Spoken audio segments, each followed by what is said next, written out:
आप जानते हो केदारनाथ, बद्रीनाथ इनकी स्थापना क्यों हुई, कैसे हुई? क्या यहाँ पे जाने से मुक्ति मिलती है? भाइयों तथा बहनों, चलो हम जानते हैं केदारनाथ की स्थापना कैसे हुई।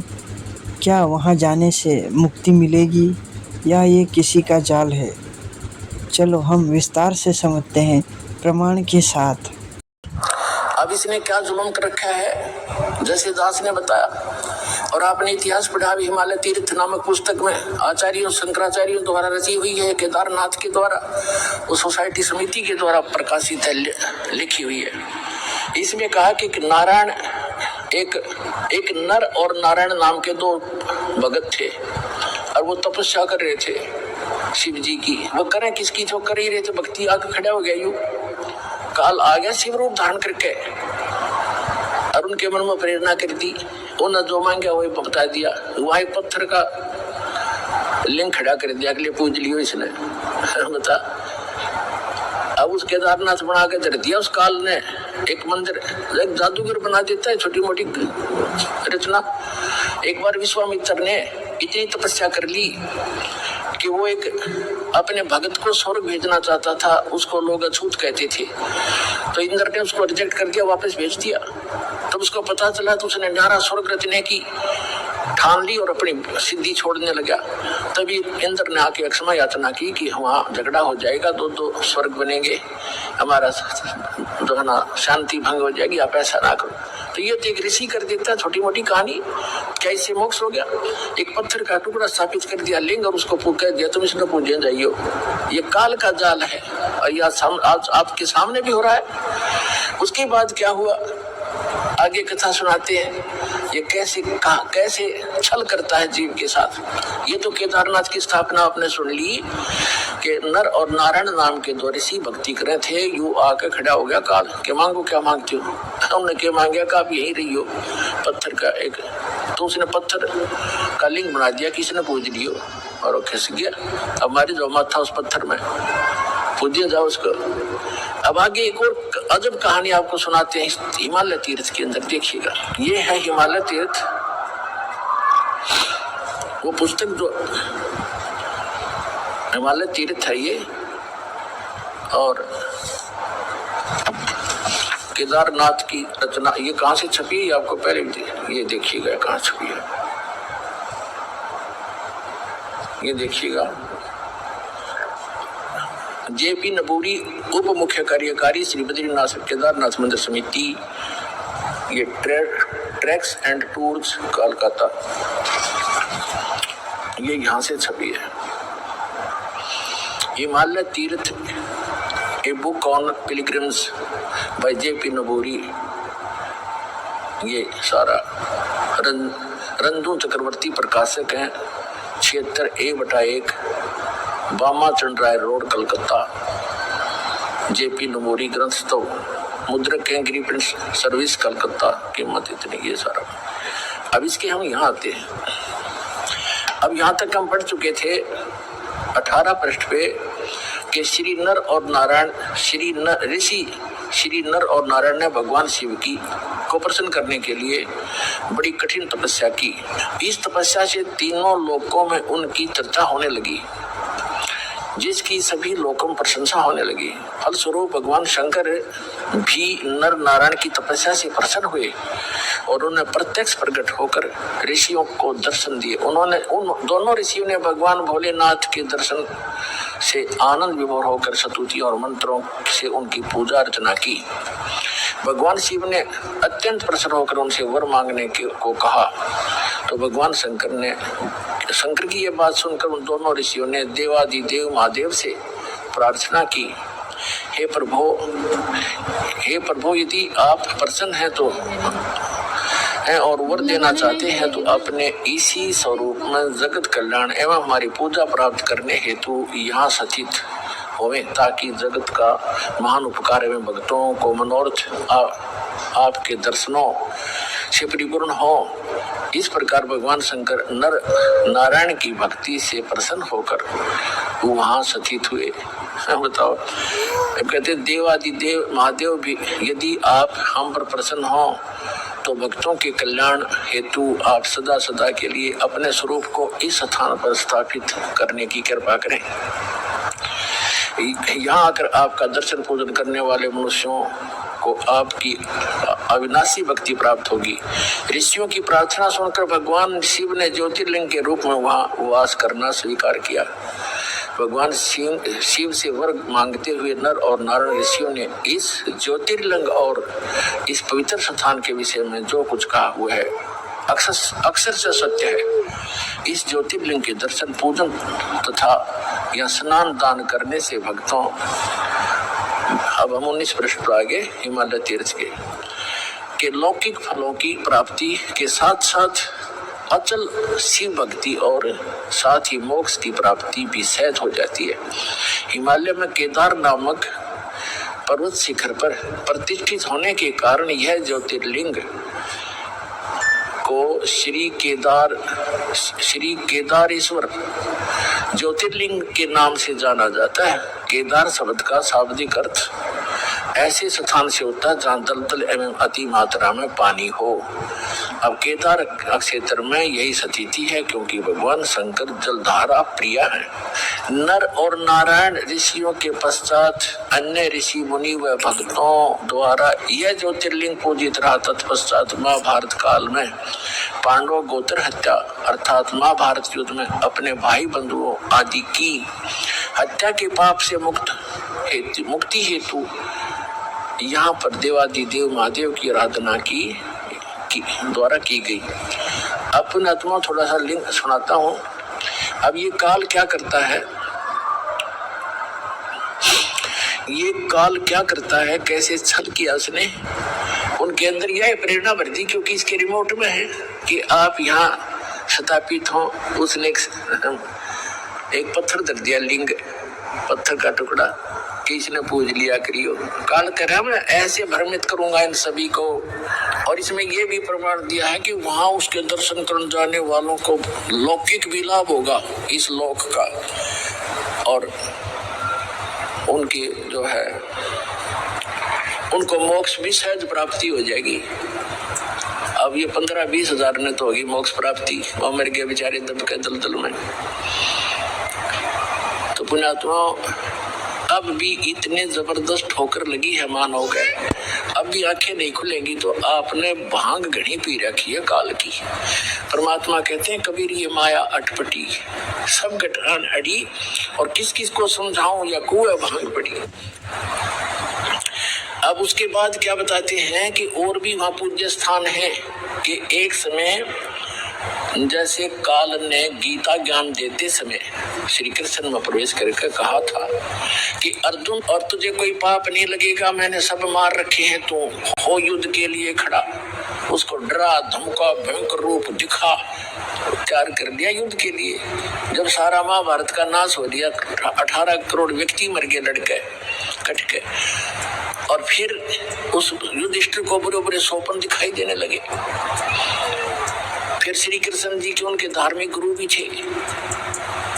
दूसरे अध्याय के 7वें श्लोक में अर्जुन स्वयं स्वीकार करता, आप हमारे गुरु हो, मैं आपकी शरण हूँ, हमें जो ज्ञान यथार्थ ज्ञान हो वही बताइएगा। अब जब श्री कृष्ण जी के अंदर काल नहीं था, जब दोबारा उनसे समाधान पूछने गए कि भाई कोई ऐसी क्यों, भाई की स्थिति क्यों होगी ऐसी, तब उन्होंने बताया कि तुमने जो महाभारत में, श्री कृष्ण जी ने बताया कि जो तुमने महाभारत में बंदूकघात किए थे, सेना मारी थी, वो दुख वो पाप तुम्हें दुखी कर रहा है, उसके लिए यज्ञ करो।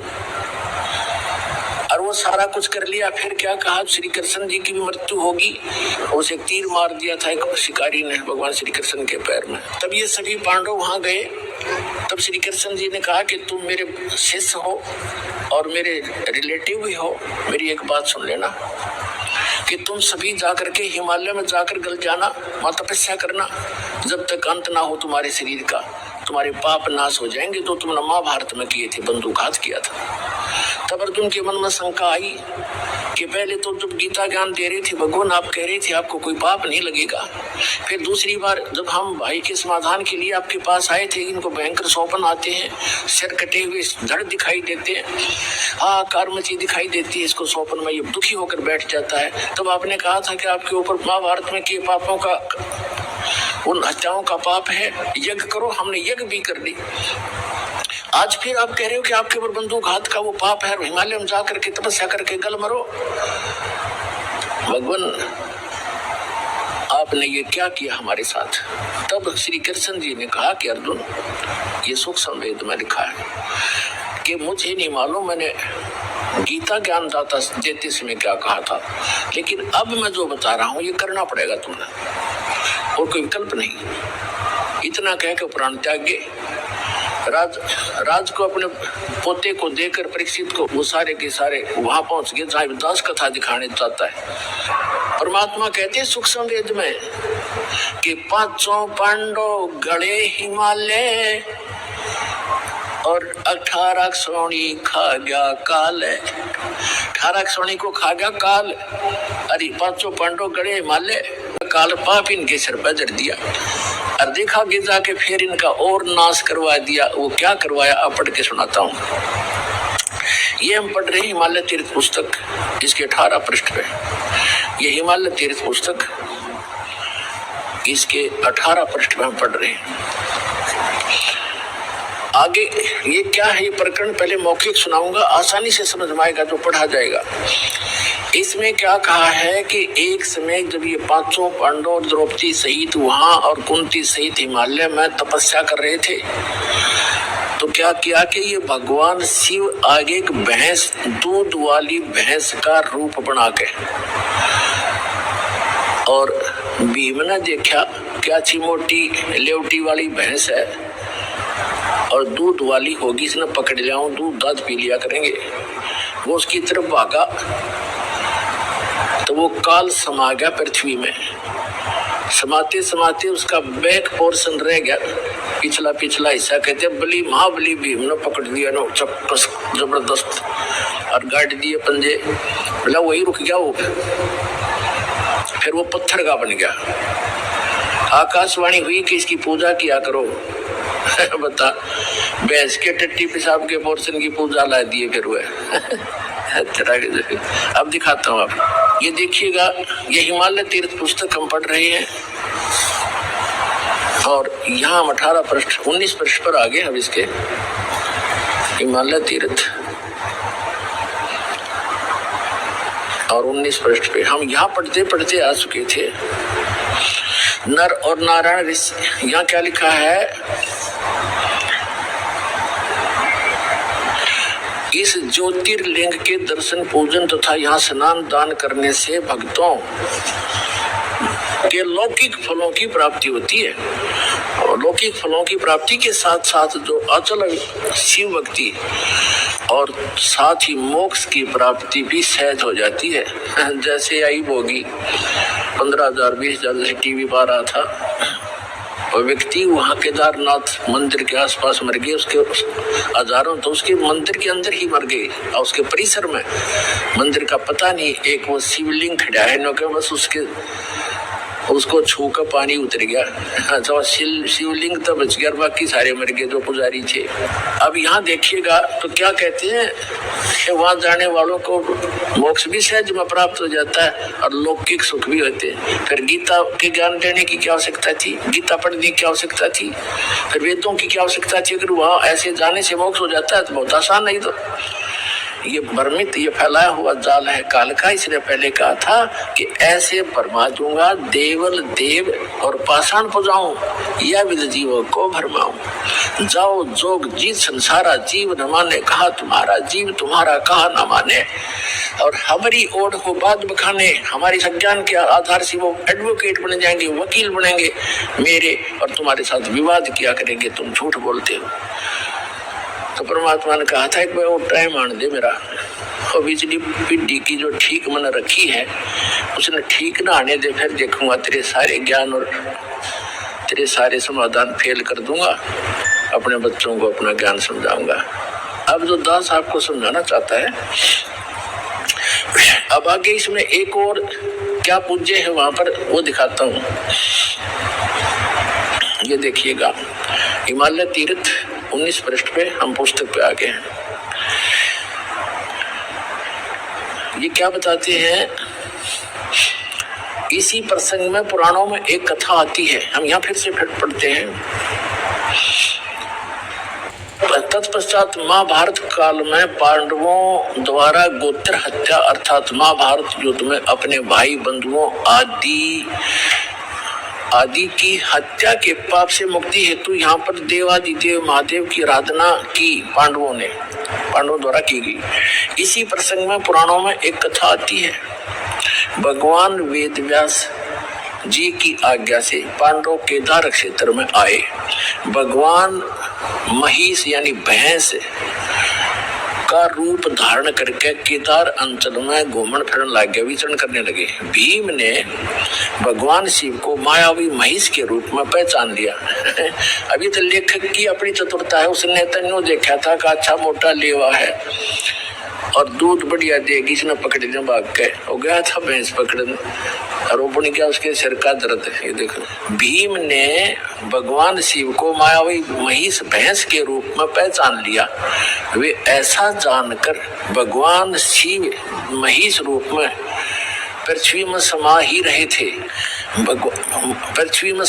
रहे थे कि महाबली भीम ने दौड़कर उनका पिछला भाग पकड़ लिया।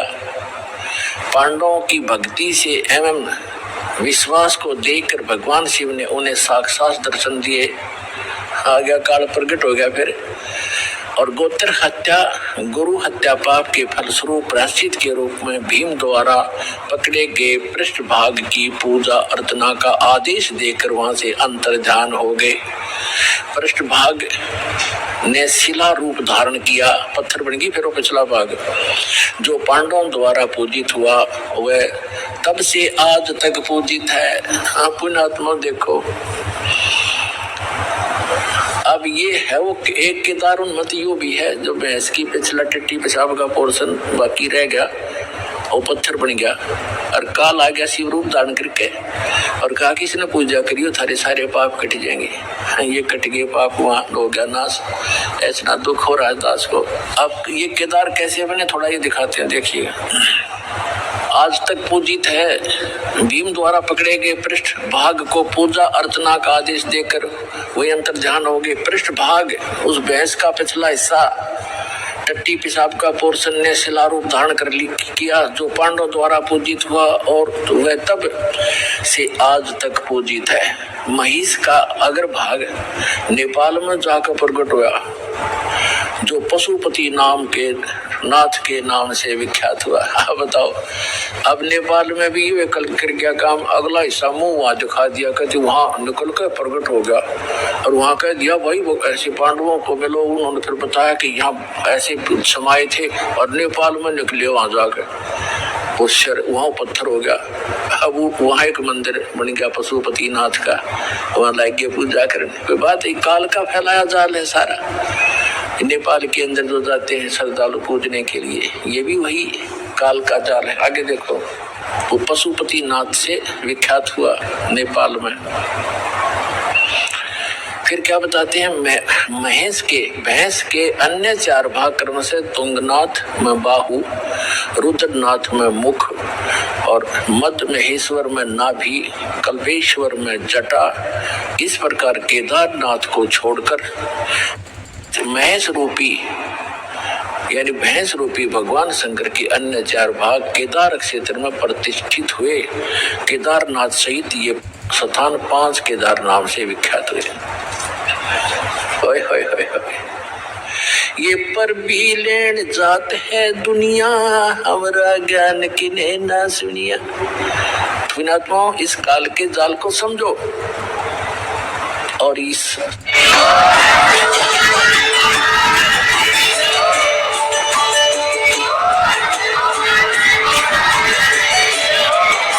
विस्तार से जानने के लिए अपने घर बैठे अवश्य मंगाइए ज्ञान गंगा पुस्तक, जिसमें आपको डिटेल में प्रमाण सहित सारी जानकारी मिलेगी आध्यात्मिक मार्ग की। आप अपना पूरा नाम, नंबर और एड्रेस इन बताए गए व्हाट्सएप नंबर पे भेज दीजिए। आपको मुफ्त में आपके घर तक यह पुस्तक भिजवाई जाएगी।